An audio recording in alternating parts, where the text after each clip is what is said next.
How to use Car Flexi properly. Beginner mistakes that cost you. Car Flexi is a convenient service for flexible car ownership, but many beginners make costly mistakes because they misinterpret how it works. Here's how to use Car Flexi properly. The first mistake is not understanding the difference between subscription and ownership. Most people get this wrong by assuming they fully own the car. With Car Flexi, you're essentially subscribing to a car for a fixed period, which covers maintenance, insurance, and registration.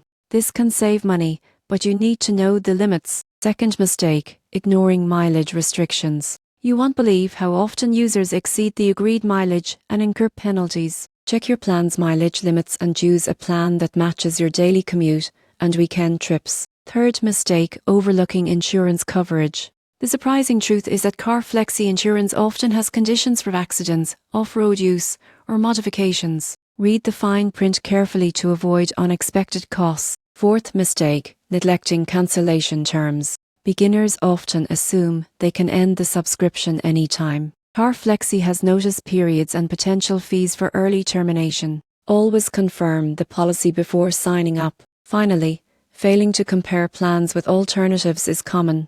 Look at monthly costs, vehicle options, and additional services to ensure Car Flexi is the best fit for your needs. Using Car Flexi properly means understanding ownership versus subscription, checking mileage and insurance rules, confirming cancellation terms, and comparing plans. Avoid these beginner mistakes to enjoy a hassle-free driving experience with flexibility and convenience.